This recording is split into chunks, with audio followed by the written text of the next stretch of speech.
Bienvenidos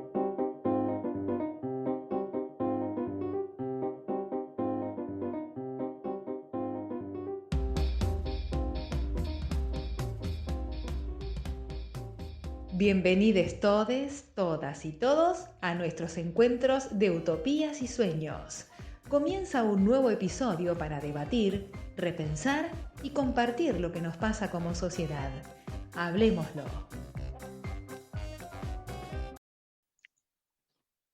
Bueno, muy buenas tardes, buenos días, buenas noches, depende a qué hora escuchen este podcast los compañeros. Hoy me acompañan el compañero Luis, la compañera Marta, el compañero Daniel, los compañeros Gustavo, Patricia, Dante, están con mala señal, andan de viaje. Y tenemos un invitado hoy en Hablemoslo, este podcast de la Unidad Básica La Patria es el Otro. Él se llama Federico Montero, es profesor de Política Latinoamericana y Estado, Sociedad y Universidad UNA, director del Observatorio Sur Global y secretario de la organización CONADU. Los temas que hoy tenemos propuestos siempre salen después de la editorial, pero es gobiernos progresistas en Latinoamérica, presente y futuro. Y ahí teníamos pendiente preguntas que nos dan vuelta en la cabeza respecto a Lula, respecto a Rafael Correa, respecto a lo que pasó en Colombia, Chile. Bueno, tenemos varias preguntas para hacerle al compañero Federico. Pero primero vamos con la editorial. Luis, hoy te toca a vos. Bueno, gracias Marcelo. Bueno, buenas tardes compañeras, compañeros. Anoche soñé con números. Anoche soñé con números, con el 1, con el 17 y con el 685. Y bueno, acá llegamos al primer número, el 1 de septiembre. El 1 de septiembre es el atentado a Cristina y a lo que Cristina representa, a los que nos representa. Es un atentado a quien desde la política, en paz y democráticamente, se atrevió a gobernar para felicidad del pueblo y para la grandeza de la nación. Porque los poderosos de siempre desean, actúan y articulan para la desaparición del peronismo. Aborrecen la igualdad, odian la democracia, aunque no lo reconozcan, y tuercen cuanto resorte institucional y de los otros para lograr su objetivo. En esto no hay novedad, salvo que ahora, abusando del adormecimiento de algunos y usando sus medios y su ya característica de fachatez, dicen lo que van a hacer sin ninguna clase de tapujo. Antes, al menos, se cuidaban.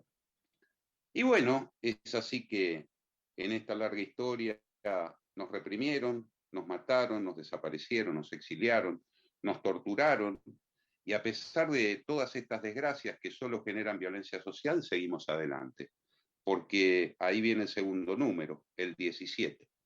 El 17 de octubre, aquel que algunos ven las patas en la fuente, otros con mirada más aguda ven el subsuelo de la patria sublevado, y otros que creemos que, como algunos otros momentos de nuestra historia, el 17 de octubre fue un parteaguas, un catalizador entre los que creemos que merecemos vivir mejor, que nosotros y nuestros hijos merecemos vivir mejor, y los hijos de puta de enfrente que se creen dueños de todo, porque creen que la libertad y la felicidad colectiva también se puede comprar y vender.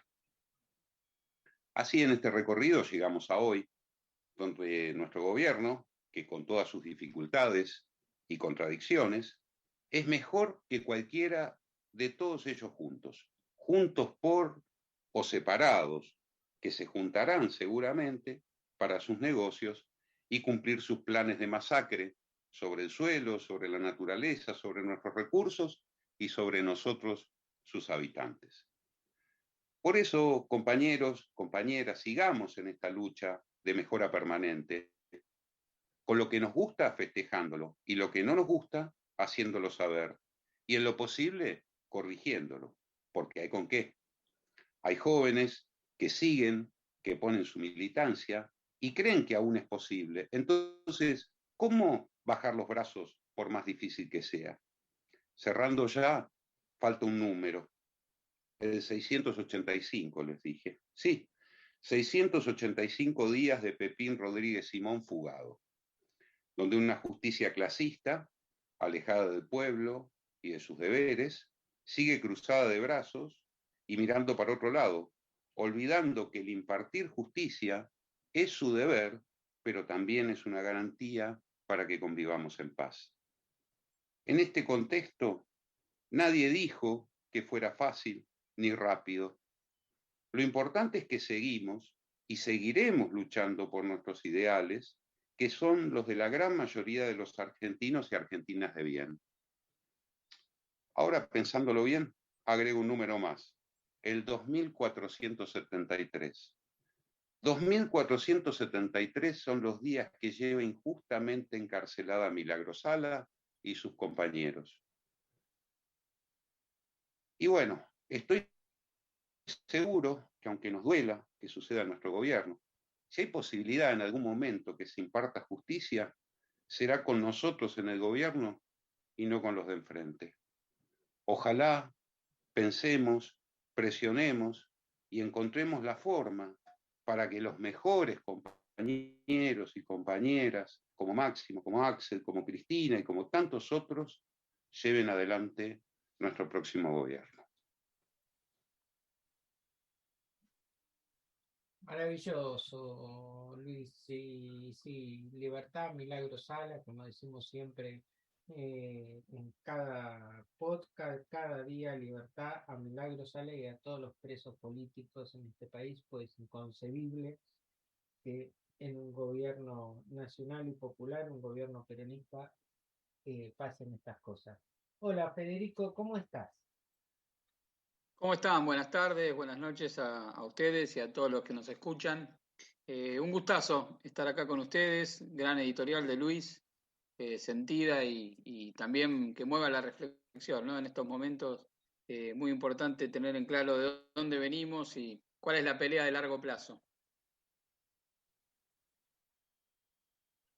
Y ahí, Federico, la pelea que, bueno, de alguna manera vislumbramos y que todos los días se lleva adelante en nuestro país y con tu mirada, ¿no?, más abarcativa de nuestro continente, de nuestro subcontinente, Latinoamérica, es como una batalla en la cual la derecha viene por todo, ¿no? Es como que tenemos una segunda ola, quizás, como decía Daniel antes fuera del aire, de gobiernos progresistas, de intentos de gobiernos progresistas. Tenemos el nuestro, tenemos el de Chile, bueno, tenemos en Bolivia la recuperación después del golpe de Estado, pero tenemos también una derecha que con todo su poder y con todos sus medios hegemónicos a su servicio y sobre todo el de sus intereses viene por todo, ¿no? ¿Cómo estás viendo eso, Federico? Mirá, bueno, estamos en una coyuntura muy particular. Este fin de semana próximo tenemos la segunda vuelta en Brasil y me parece que es una metáfora de la gran disputa que hoy está atravesando la región, lo que es la elección en Brasil. No solo en términos estrictamente electorales, sino como batalla política, como batalla cultural, como batalla civilizatoria, finalmente también. Creo que hay mucho puesto ahí y nos habla del modo en que se presenta hoy, en esta particular coyuntura, la disputa política, el modo en que se configura la representación política de nuestras clases dominantes, del interés hegemónico, y el modo en que los sectores populares se presentan hoy a esa batalla en condiciones quizás diferentes a lo que fueron el surgir de los procesos populares de comienzo del siglo XXI, porque recordemos en ese momento la emergencia de liderazgos como el de Lula, Néstor, Chávez, Evo, tenían que ver con un momento donde la hegemonía del neoliberalismo, es decir, los regímenes políticos que se habían construido para darle legitimidad a esta forma de hacer política, a esta concepción del mundo, habían entrado en crisis, no solo en la Argentina, sino en varios países de la región. habían entrado en crisis su forma de representación política, sus partidos que sustentaban su forma de gobierno, pero también habían entrado en crisis sus ideas. Por eso habían sido repudiadas por las grandes mayorías. A partir de ahí se pusieron en marcha un conjunto de procesos de transformación que tuvieron avances y retrocesos, pero que sin duda no solamente fueron importantes para nuestra región, sino que fueron la principal innovación política en toda la política occidental, uno podría decir, porque si uno mira Europa, esa crisis de representación no dio nada nuevo para los sectores populares, menos que menos Estados Unidos. Saco de acá los lugares donde la política se conjuga de otras maneras, ¿no? No estoy hablando de China, que tiene novedades importantes. Este fin de semana se realizó su 20 Congreso. Estamos hablando de la política occidental, la que más o menos conocemos nosotros y que se decodifica en los términos que nosotros le hemos conocido. Esta democracia liberal que nos legó la dictadura, esta democracia tan limitada, pudo concebir procesos de transformación que pusieron en juego sus reglas de juego. Luego vino una contraofensiva de la derecha, de la mano de una serie de modificaciones, de una serie de acciones de tipo persecutoria, en algunos casos destituciones, golpes de Estado de nuevo tipo, como el que sufrió Dilma Rousseff, etc. Y el escenario internacional comenzó a cambiar a partir de 2014, 2015, se fue complejizando el escenario nacional, el escenario internacional en los distintos países. Y entonces hoy tenemos que esa misma disputa se da en condiciones diferentes, en nuevas condiciones políticas. Y una de esas nuevas condiciones políticas tiene que ver con que los modos de representación tradicional de lo que llamamos la derecha, digamos, que es el liberalismo, digamos, históricamente ha sido representado por el liberalismo en nuestros países, no encuentran las formas clásicas de representarse. Entonces tienen que apelar a estas nuevas formas más violentas, más autoritarias, porque hay un malestar en la gente, hay lo que llamó Cristina, una insatisfacción democrática en nuestros sistemas de representación política, que ellos no le pueden dar pie. Si nosotros nos fijamos, las formas tradicionales de la derecha en América Latina no han podido consolidar su gobierno en el tiempo si no es a través de hechos violentos. Pensemos que Mauricio Macri no ha podido reelegirse, el golpe de Estado en Bolivia no se pudo consolidar, hizo falta la traición de Lenín Moreno para darle paso después y la proscripción de Correa para darle paso después al gobierno de Lasso en Ecuador. En Chile, en México, etcétera, que vinieron más retrasados, no tuvieron esa primera oleada progresista, emergen gobiernos populares. Entonces la derecha busca estas formas más violentas de representación política, que lo que buscan es que persista la dinámica de la crisis, que persista la dinámica de la ruptura del lazo social. Y esa es la discusión que hoy tenemos. El modo en que se presenta hoy la disputa hegemónica en la región tiene que ver con esto, con condiciones más dificultosas, si se quiere, para los gobiernos populares para producir transformaciones estructurales en un mundo más complicado, en una región mucho más complicada, y donde aparece esta derecha que no puede hacer pie de los modos tradicionales y empieza a apelar a este discurso violento, a estas formas de impugnación de las grandes mayorías que hoy están encarnadas fundamentalmente en lo que vemos con el liderazgo de Bolsonaro en Brasil.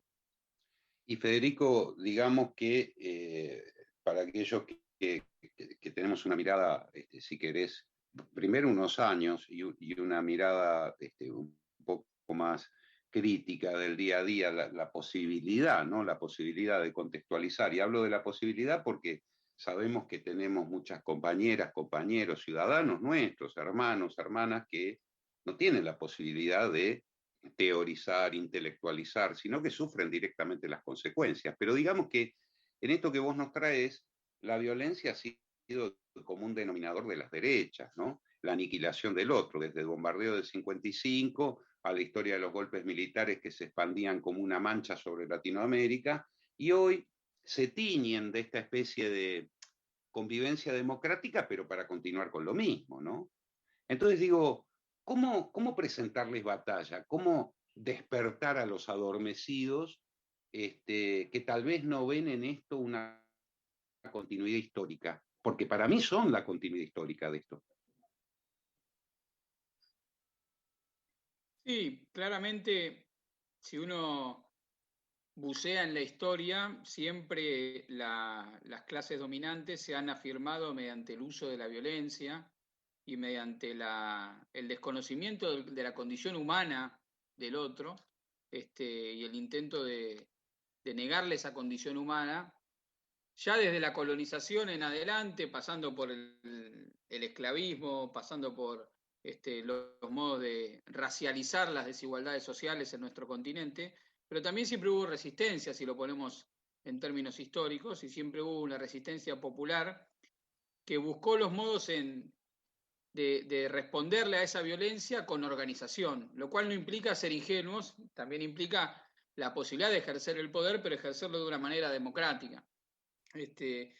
Yo creo que lo que estamos viendo en la Argentina y en otros países es que los modos en que esta discusión se iba a zanjar implicaban de manera relativamente,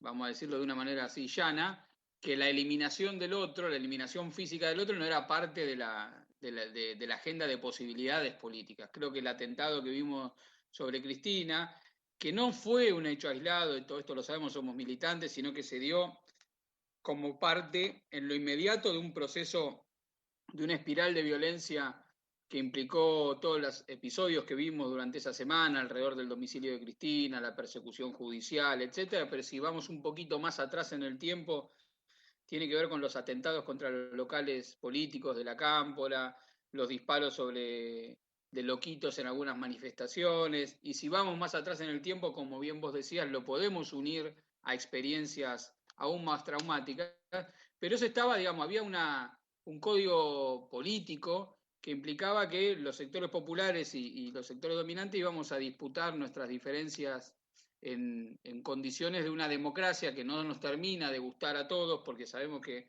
no es una democracia verdaderamente popular, que es una democracia que tiene muchas limitaciones, pero que era un terreno en el cual nosotros habíamos aprendido a dar la pelea. De hecho, el peronismo es eso, es la inclusión política del sujeto popular en el marco de la democracia, y si bien esta democracia es parte de una derrota política en los 70, que es la posibilidad de una transformación estructural, bueno, era un campo de discusión que era aceptado. Hoy eso está puesto en discusión. Y menciono lo del atentado porque los vasos comunicantes entre estas expresiones violentas de la derecha con expresiones como el bolsonarismo, etcétera, siguen existiendo. Frente a eso, nosotros lo que tenemos son las herramientas de la organización popular. Lo que tenemos son las condiciones de poder, en las raíces de lo que han sido las experiencias históricas de nuestro pueblo, encontrar las demandas concretas. Y vos bien decías, la democracia va a ser valorada por el pueblo si la democracia le da respuestas concretas a los problemas cotidianos que tenemos. Pero también implica una acción de aprendizaje político colectivo sobre cómo dar la discusión, no solo frente al enemigo antagónico, sino también frente al día a día, frente a las limitaciones que aparecen en la acción del gobierno, que es nuestro gobierno, pero que entendemos que hay un conjunto de discusiones pendientes ahí que tienen que ver con el contrato electoral y que tienen que ver con la realidad cotidiana de nuestro pueblo, pero que también trascienden al gobierno, porque nosotros somos peronistas y creemos que la política no es algo que se circunscriba a los funcionarios ni a los representantes políticos, sino que es una acción popular del conjunto del pueblo argentino. Y me parece que ahí también tenemos algo que repensar nosotros mismos, que es que si la derecha viene por todo, como ustedes decían, y lo hace de manera violenta, como yo le agrego, nosotros no nos podemos quedar mirando cómo le gatillan en la cabeza a Cristina, cómo amenazan, cómo nos cercenan la posibilidad de hacer cambios, cómo operan sobre el gobierno para que parezca impotente frente a la necesidad de transformaciones estructurales. Y me parece que ahí hay una necesidad por parte de las organizaciones del campo popular de sintonizar con esta nueva realidad y recobrar una dinámica de movilización y de activación política que permita, por un lado, frenar, ponerle un límite a estas intentonas de la derecha violenta, pero por otro lado también marcar una agenda de debate interno, pero no por internismo, sino para recuperar la agenda popular que tiene que ser puesta en el centro de la discusión política hoy. No puede ser que la política esté designada por lo que se discute en los canales de televisión y hayamos transformado a las grandes mayorías populares que se movilizan en espectadoras. Por eso veo muy bien manifestaciones como la que se realizó el 17 de octubre último en la Plaza de Mayo. Es clarísimo, Federico, lo que nos traes, y ahí un poco nosotros que compartimos esta mirada de la diferencia entre lo que es la democracia liberal y la democracia popular, la verdadera representatividad que tiene que tener la democracia, me recuerda que en una de las oportunidades tuvimos como invitada a Eve de Bonafini y nos decía, en realidad no son el adversario, son el enemigo, ¿no? Entonces digo, bueno, también hay un fenómeno, si querés, de raíz individual y colectivo, que es en la hegemonía de los medios, en la hegemonía de la opinión publicada, porque no es opinión pública, sino que es opinión publicada, un gran conjunto de la sociedad siente la tentación de identificarse con el que más grita o con lo que hoy es mayoría, ¿no? Entonces yo digo, bueno, ahí coincidiendo contigo en este análisis de que efectivamente debemos recobrar la movilización, debemos recobrar las banderas y sobre todo por el bienestar nuestro y porque lo peor, creo yo, esto te lo agrega Luis, ¿no? Acá están los compañeros, las compañeras que pueden disentir. Lo peor que nos podría pasar es perder la próxima elección, porque estos pequeños avances que se han logrado, que a toda vista son insuficientes, porque si no pareciera como que nosotros también tenemos una ceguera política ideológica, pero son pequeños avances que los perdemos en un suspiro si gana la derecha, en un contexto global donde se está discutiendo absolutamente todo en materia de reordenamiento económico, recursos naturales y en un proyecto de país que no incluye a los ciudadanos del país. ¿No? Es ese proyecto de país que pretende solamente preservar a las grandes élites. Y en nosotros, y bueno, y nosotros nos van a reprimir, nos van a matar. Lo intentaron con Cristina, como bien vos lo traes, Federico, con custodia y con todo, ¿no? Entonces digo, lo peor que nos podría pasar es perder las próximas elecciones. En eso, vos que estás viendo la dinámica del continente también, ¿crees que podría ayudar un triunfo de Lula? ¿Lo ves posible? ¿Lo ves más cerca, más lejos? ¿Cómo estás viviendo esta disputa en Brasil?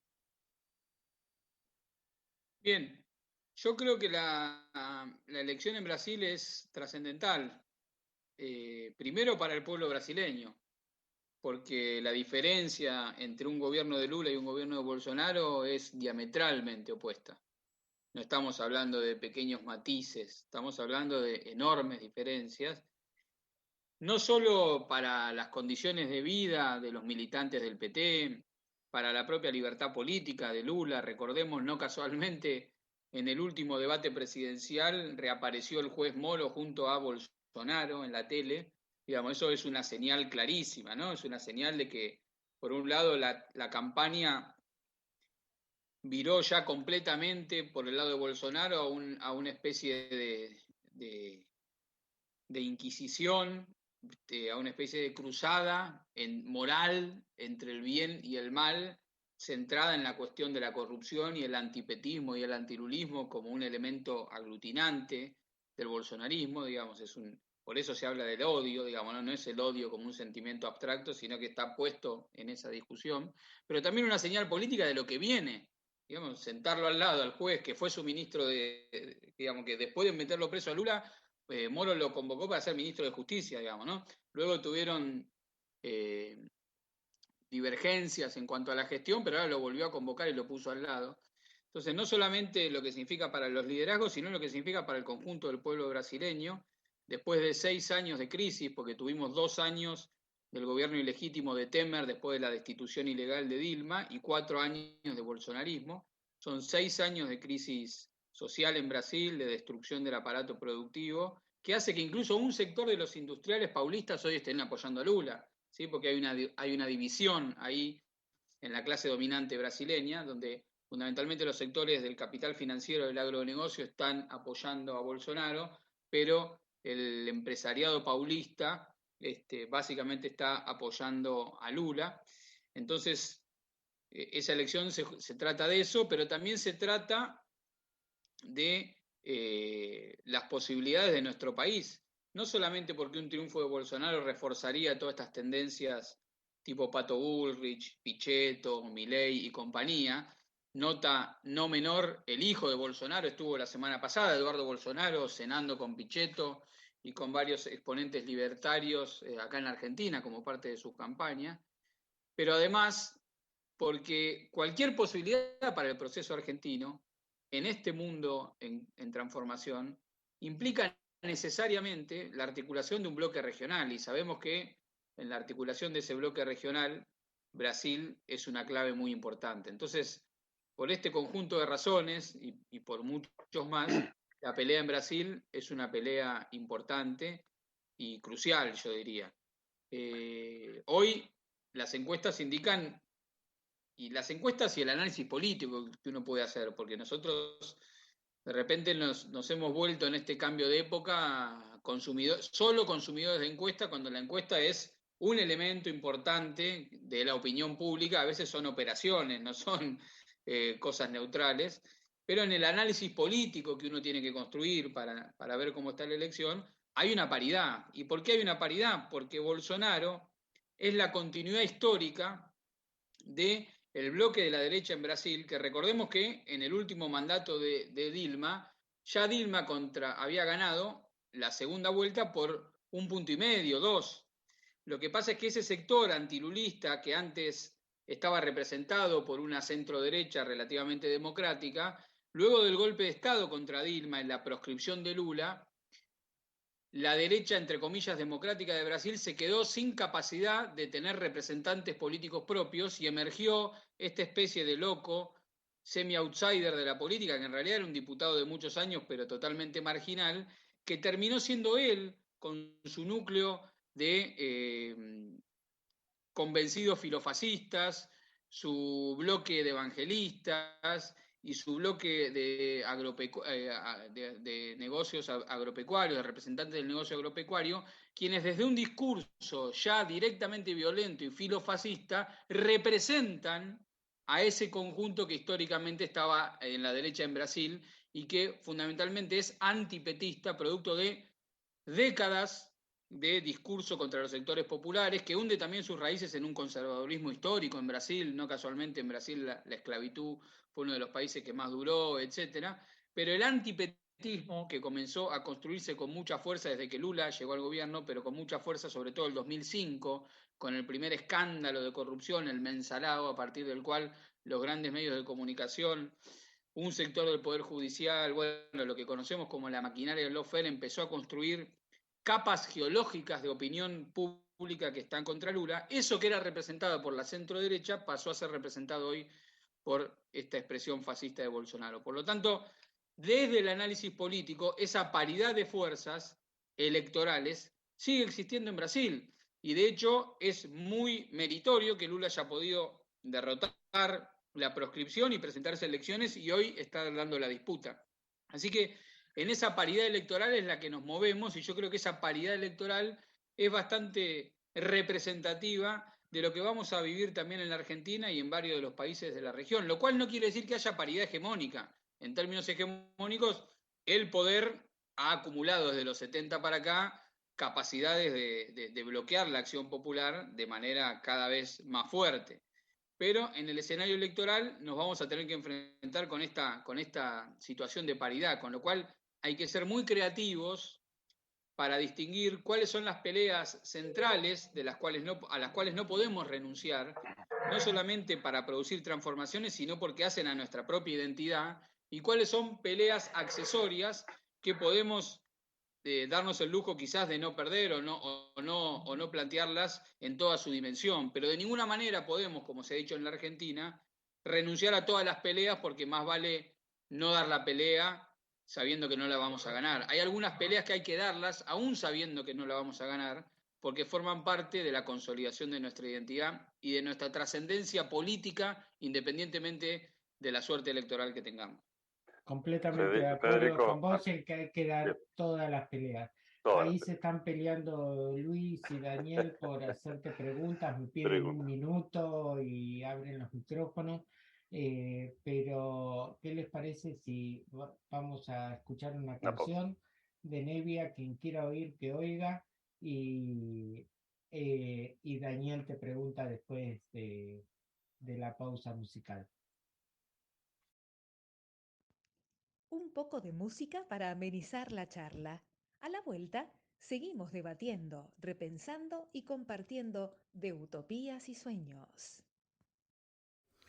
Andutriba.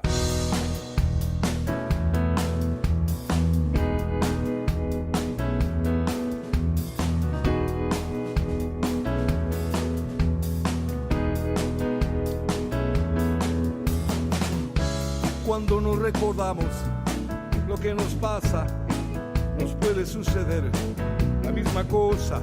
Son esas mismas cosas que nos marginan, nos matan la memoria, nos quitan las ideas, nos queman las palabras. Si la historia la escriben los que ganan, eso quiere decir que hay otra historia, la verdadera historia. Quien quiera oír, que oiga. Nos queman las palabras, nos silencian, y la voz de la gente se oirá siempre. Inútil es matar, la muerte prueba que la vida existe. Cuando nos recordamos lo que nos pasa, nos puede suceder la misma cosa. Son esas mismas cosas que nos marginan, nos matan la memoria, nos quitan las ideas, nos queman las palabras. Si la historia la escriben los que ganan, eso quiere decir que hay otra historia, la verdadera historia. Quien quiera oír, que oiga. Nos queman las palabras, nos silencian, y la voz de la gente se oirá siempre. Inútil es matar, la muerte prueba que la vida existe. Y la la día, día, día, la día, día, día, na.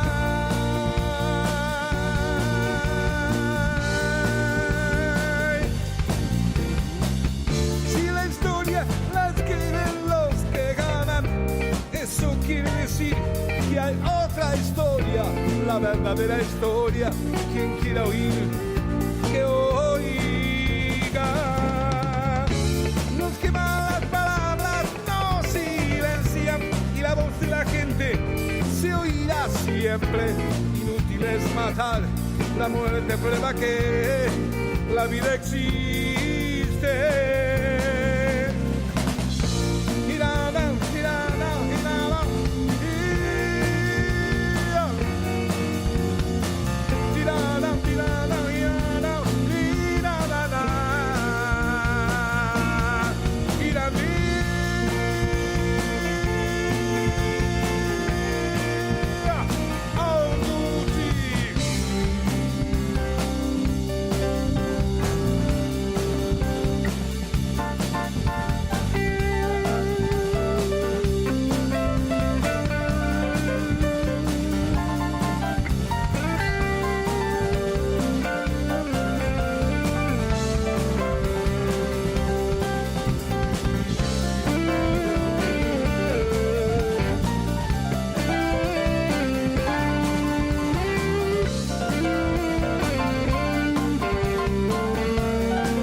Continuamos debatiendo utopías y sueños. Lo va por otro lado. Bueno, ya estamos nuevamente al aire. Y quien quiera oír, que oiga, y quien quiera preguntar, que pregunte, que es Daniel. Sí, quería. En realidad, Federico decía, se hablaba mucho que lo cortemos, pero en realidad nos disparaba muchas cosas en su conversatorio de alguna manera, como que habría varias cosas a consultar, pero él hablaba del contexto, obviamente que es un contexto para esta, me da mucho la vuelta a la cabeza esta cuestión de una segunda ola de los gobiernos progresistas, ¿no? Y esta etapa nueva de la izquierda en Colombia, ¿no? Impresionante, Chile, bueno. Pero bueno, ¿qué importancia tiene Lula? Obviamente que gane, pero nosotros somos un gobierno de tres fuerzas internas que el objetivo era sacar a la derecha, digamos. Se logró, y lo que me preocupa, digamos, si para transformar, más allá de Lula, por supuesto que un contexto positivo debe ayudar y ayuda, pero en este contexto que nosotros estamos, en que nos queda un año, digamos, las transformaciones no son solo, digamos, son decisiones políticas. Nosotros nos marca y nos volvemos a preguntar, Vicentín, nos volvemos a preguntar muchísimas preguntas de por qué no se toman decisiones políticas. Si es porque el apoyo del pueblo está, pero indudablemente no se toman. Esto es lo que quiero, digamos, vinimos para estar mejores, y hago puntos suspensivos. Bueno, yo creo que estos dilemas, este carácter oblicuo que asume la política es propio de esta etapa. Y porque cuando emergen los movimientos populares de comienzo del siglo XXI, que no emergen de la nada, hunden sus raíces en la historia de lucha de cada uno de los pueblos y tienen su singularidad, pero bueno, emergen también como algo novedoso porque conectan también con demandas de nuevo tipo. Lo hacen mayormente en un contexto de crisis de representación del régimen político que sostenía el modelo neoliberal. En la Argentina tuvimos la crisis del 2001, que fue una crisis de representación, pero también fue una crisis orgánica en el sentido de el imaginario que sostenía una forma de organización de la sociedad, valores, los que decían lo que estaba bien y lo que estaba mal, acuérdense, los economistas que eran los gurúes, bueno, todo eso se cayó a pedazos. Lo mismo sucedió en varios países de la región. Eso tuvo una dimensión trágica para nuestros pueblos, pero también fue aprovechado políticamente por estos movimientos para producir la emergencia de nuevos liderazgos que volvieron a plantear el escenario con otras características. Bueno, en esta segunda oleada, que la llama Linera, la llegada al gobierno de las fuerzas populares no se da tras una crisis política del neoliberalismo, sino que se da por recambios electorales. Hay como una crisis que no está acompañada en todos los casos de una movilización popular, digamos, de tanto margen de maniobra. Y eso obliga a construir acuerdos, esquemas amplios de articulación política que plantean dilemas como los que estamos atravesando en la Argentina. El tema es, ¿qué hacemos nosotros frente a eso? Porque no podemos caer en la mera caracterización o en la justificación de la correlación de fuerza, etcétera, y me parece que eso no está lo suficientemente actuado ni conceptualizado por parte de los sectores populares, que es asumiendo que las cosas son, que ahora existen nuevas condiciones políticas, ¿no? Nosotros escribimos con unos compañeros hace un tiempo eso, ¿no? Que no es un fin de ciclo ni una segunda oleada, sino que hay nuevas condiciones políticas para la acción del campo popular. Y entre esas nuevas condiciones políticas implica aceptar que existe una derecha con capacidad de representación política que antes no existía, asumir que hay un marco internacional que nos restringe la capacidad de producir transformaciones y asumir que desde nuestro campo estamos construyendo acuerdos amplios que suponen también pensar los dilemas de la acción política. Bueno, pero en esas condiciones, ¿cuáles son las tareas nuestras?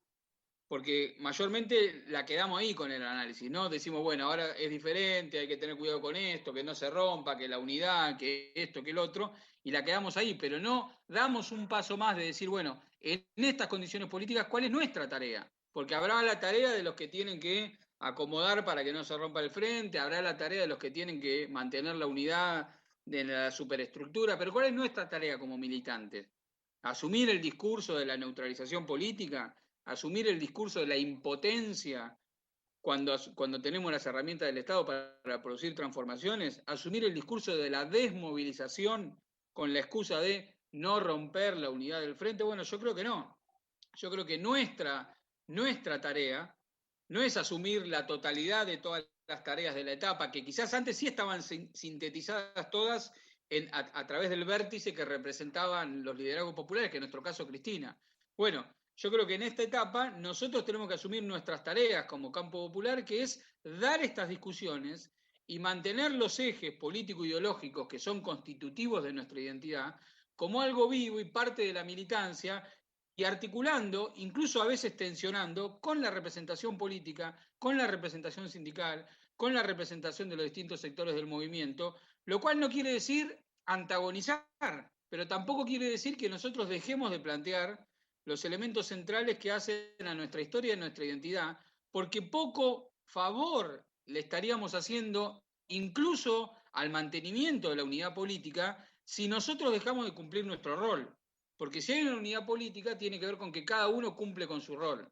Y si la unidad supone que alguno de los componentes deje de cumplir con ese rol, entonces los que están poniendo en riesgo la unidad son los otros, no nosotros.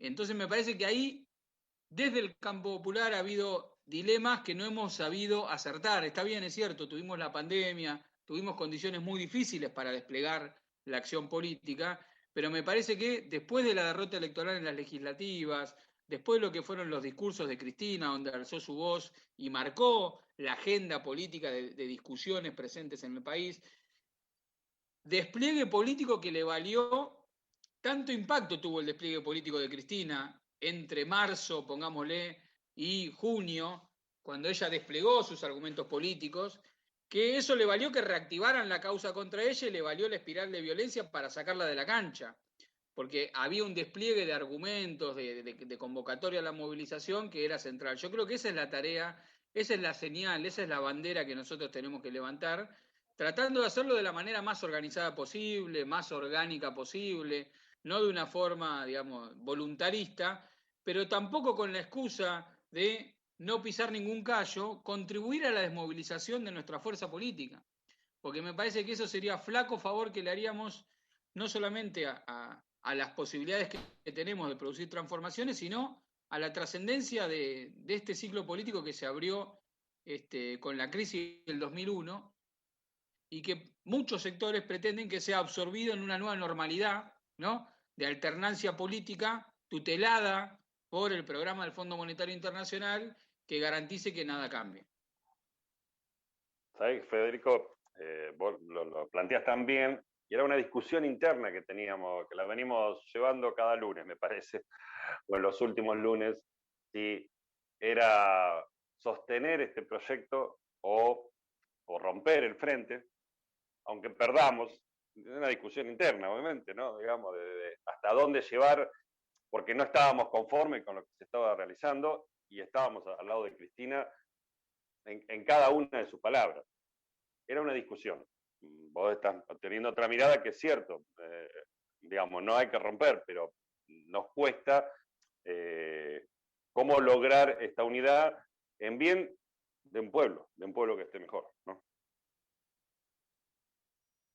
Yo creo que hay dos desviaciones incorrectas en esta etapa, dos actitudes incorrectas. La primera actitud incorrecta es me enojo y me voy. Esa es incorrecta. Pero la segunda incorrecta es me quedo callado y me la como doblada. O sea, no es ni me quedo callado ni me enojo y me voy. Es me enojo y me quedo y planteo la discusión. Que quizás es la forma más difícil, ¿no? Porque es me enojo y me quedo. Me enojo y planteo la discusión, no desde el enojo, sino desde la racionalización política, desde la objetivación de los argumentos, desde el despliegue de las necesidades, ¿sí?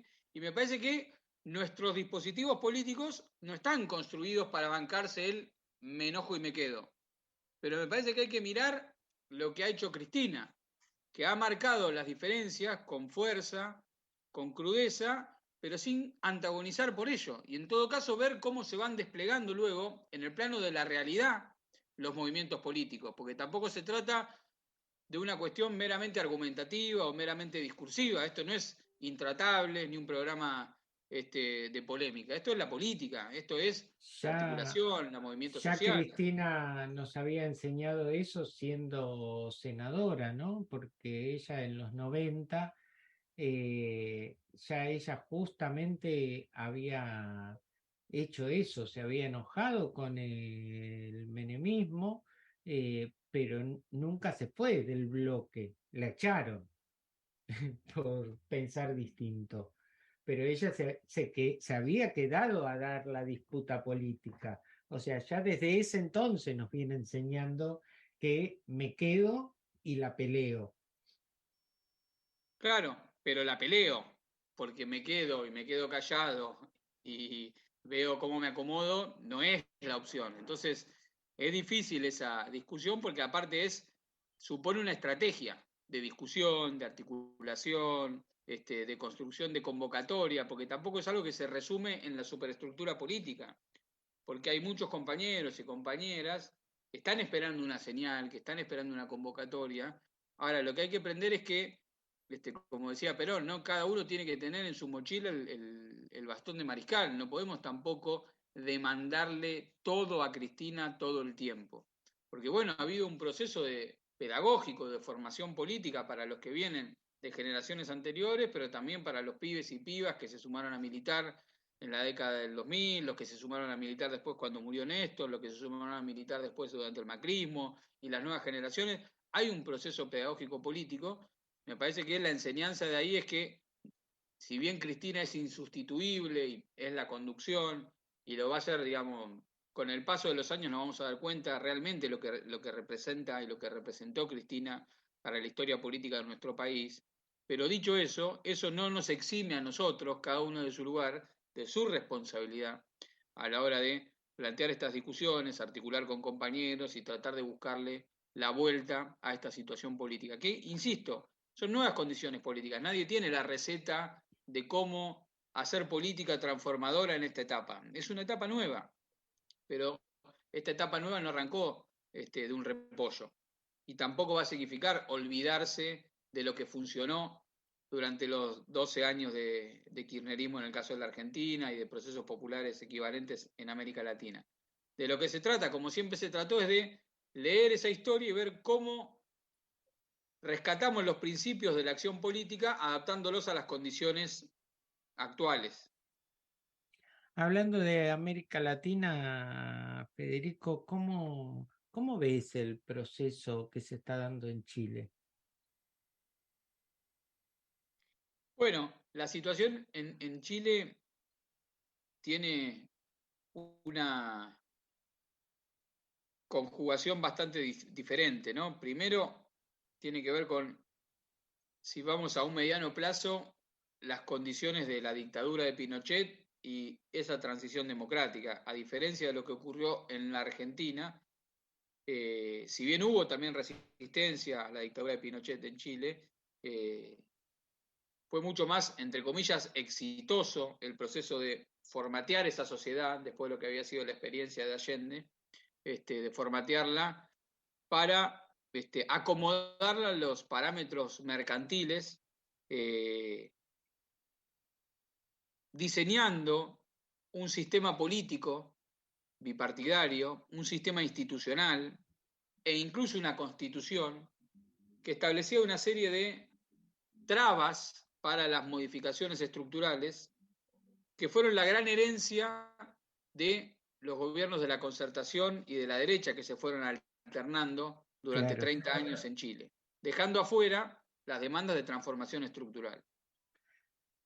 Recién durante el segundo gobierno de Bachelet, el emergente de la protesta social, de la crítica a ese modelo socioeconómico legado del pinochetismo, que eran por un lado las luchas estudiantiles, por otro lado los movimientos más ligados a la cuestión indígena, mapuche del sur, los movimientos del movimiento obrero en Chile, que es mucho más desorganizado y con mucho menos potencia que el movimiento obrero en Argentina, producto de las características particulares del proceso económico, pero también la inexistencia del peronismo en Chile. Todos esos elementos que habían quedado afuera de este diseño, de este bipartidismo que había hecho la transición a la democracia, tuvieron una primera articulación con el segundo gobierno de Bachelet y la promesa de una nueva constitución, que finalmente eso no se pudo dar. Producto de la frustración de esa promesa electoral, cuando termina el gobierno de Bachelet, asume Piñera, vuelve la derecha al gobierno en Chile. Y eso no hace más que profundizar la crisis social que termina con el estallido de 2019, que es un año muy importante en América Latina, porque se da un estallido que recorre todos los países del Pacífico, que no habían tenido procesos populares, a diferencia de los países del Cono Sur. Si uno piensa en Chile, Colombia, Perú, vivieron procesos de movilización muy importantes en el año 2019, porque fue el estallido de los regímenes neoliberales que habían sostenido en el arco del Pacífico, por así llamarlo, esas experiencias. Bueno, en Chile también sucedió.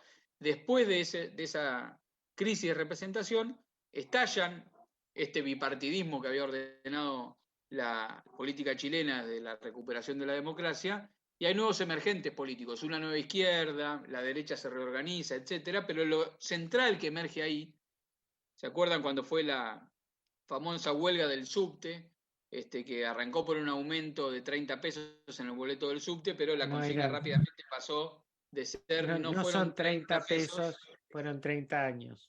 Exactamente. Entonces ahí se construyeron las condiciones para la reforma constitucional en Chile, que fue todo un proceso. Y de la mano de eso, el recambio de gobierno que terminó plasmando con la llegada del gobierno de Gabriel Boric. Dos procesos que fueron de la mano y que tienen una unidad política, porque forman parte de esta historia en común que yo intenté sintetizar. Bueno, ¿qué sucedió en Chile? Pandemia de por medio, baja en la movilización, termina llegando el gobierno Boric con un escenario bastante repartido, porque no olvidemos que en la primera vuelta de Chile gana Kast, que es la expresión de la derecha pinochetista en Chile. Él triunfa en primera vuelta y es en la segunda vuelta que Boric logra articular todos los esfuerzos contra Kast para ganar la segunda vuelta, pero con un Congreso que ya estaba formateado por esta fragmentación política, sumándole a eso una convención constituyente que se eligió no de acuerdo a los partidos, sino con formas distintas de representación, movimientos sociales, etcétera, una convención constituyente difícil de conducir para Boric y para su equipo. Y ahí Boric tomó la decisión de mantener la agenda de la constituyente como una agenda separada en términos políticos de la agenda de su gobierno, e incluso esperar a que la constituyente terminara su trabajo para anunciar elementos de política de su gobierno. Esto es una novedad, porque en realidad, y desde mi punto de vista, humildemente, es un error en términos políticos, porque si uno analiza los procesos constituyentes y los procesos políticos en América Latina en el último tiempo, siempre fueron de la mano. Analicemos el caso de Bolivia. Llegó Evo al gobierno y plantó una constituyente. Analicemos el caso de Venezuela. Llegó Chávez al gobierno y plantó una constituyente. Analicemos el caso de Ecuador. Llegó Correa al gobierno y plantó una constituyente. Pero no solamente que plantaron una constituyente, sino que la condujeron políticamente desde el gobierno. Porque el emergente de la conducción política en nuestros países es el gobierno, no la constituyente. Bueno, lo que sucedió en Chile acá fue que hubo una inversión en los términos de esta discusión y eso terminó empastando un poco la discusión, y la constituyente y su programa al final nadie terminaba haciéndose cargo de ese programa político. Eso fue aprovechado por la derecha, que en una situación de desmovilización y dificultades del gobierno de Boric se valieron del rechazo al nuevo texto constitucional para adosárselo al gobierno de Boric. Entonces Boric no se hizo cargo del programa de la constituyente, pero la derrota constitucional sí se le hicieron cargo a él. Y ese es el dilema que hoy tiene Boric, cómo darle continuidad a ese proceso con esta derrota en un contexto de gran fragmentación política. Entonces, una enseñanza que uno puede tener es que estos fenómenos se dan juntos. Se da una crisis de representación política, se da la emergencia de nuevas demandas, la demanda de una nueva constitución y el nuevo gobierno. Son dos emergentes diferenciados de un mismo proceso político y tienen que ser conducidos por quien tiene la conducción política. Claro. Federico, clarísimo eso. Nos queda pendiente, lamentablemente, ya llevamos 55 minutos de programa y no queremos ocupar más de tu tiempo, pero sí, si te sentiste cómodo, queremos volverte a invitar porque nos queda pendiente hablar del proceso que está viviendo Colombia. ¿No? Yo tengo mucha relación con Colombia y es un proceso increíble. O sea, yo no podía creerlo todavía que un gobierno de Gustavo Petro podía llegar al gobierno, valga la redundancia. No, era inconcebible para mi mente, pero no porque no lo quisiera, ¿no? Era mi deseo, pero sabía cómo se daban las cosas en Colombia y cómo había sido 50 años. Creo que Colombia nunca vivió otra cosa más que neoliberalismo, ¿no? Después de que lo matan a Gaitán Sí, y la verdad todo que lo que... sí. Muy interesante lo de Colombia. No da para usarles más tiempo de este espacio que ustedes tienen, pero le tengo mucha fe al proceso colombiano y creo que en estos primeros meses, en realidad mes y medio, 2 meses de gobierno de Petro, ha marcado claramente algunos hechos que son muy significativos, no ha malgastado sus primeros 100 días de gobierno, ha planteado una agenda en lo internacional muy relevante, ha replanteado la doctrina social que organizaba la militarización del conflicto, que es la llamada doctrina de la seguridad ciudadana, por la cual se militarizaba el conflicto social, y la ha Sí. desarmado a partir del planteo de la paz total, que es decir, desmovilizar a todos los sectores beligerantes a través de retomar la agenda de los acuerdos de paz y sumar a quienes habían quedado afuera a las conversaciones en La Habana, impulsar una reforma agraria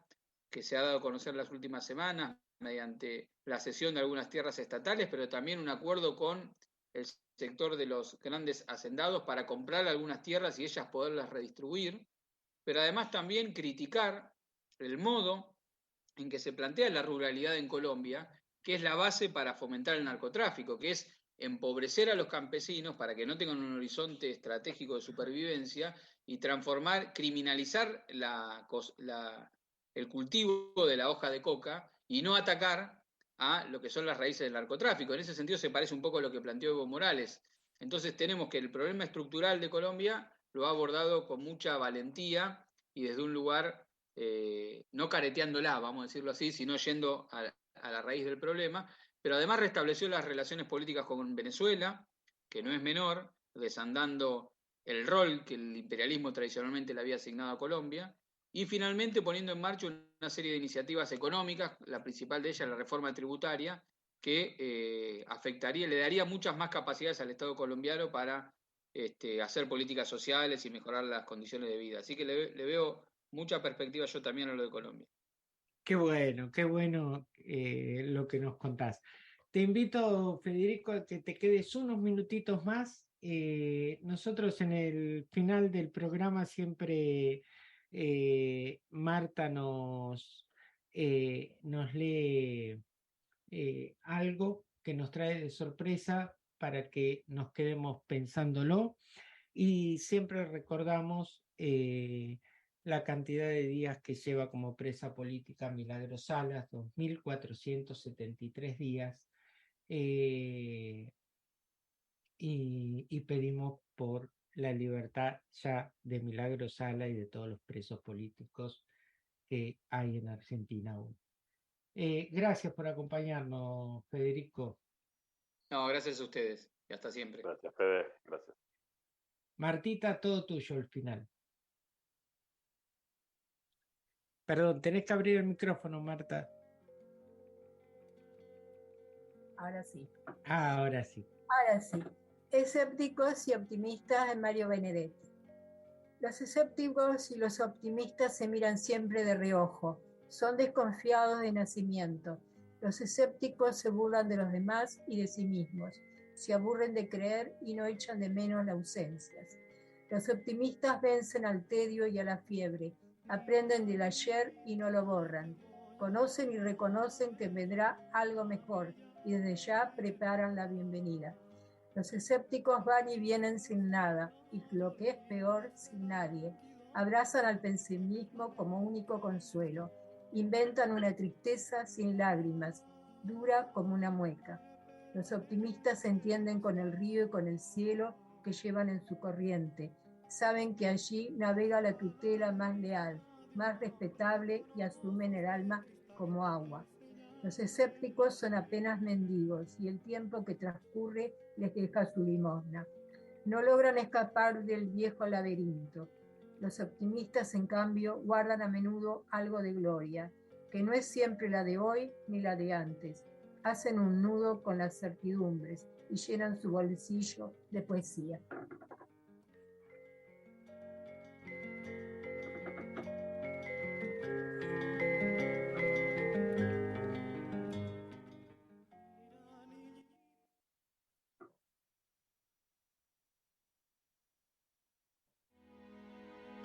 Bueno.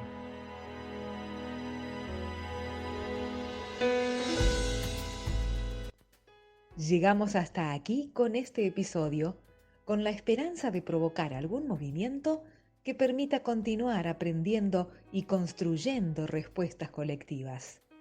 Hablémoslo en un nuevo episodio.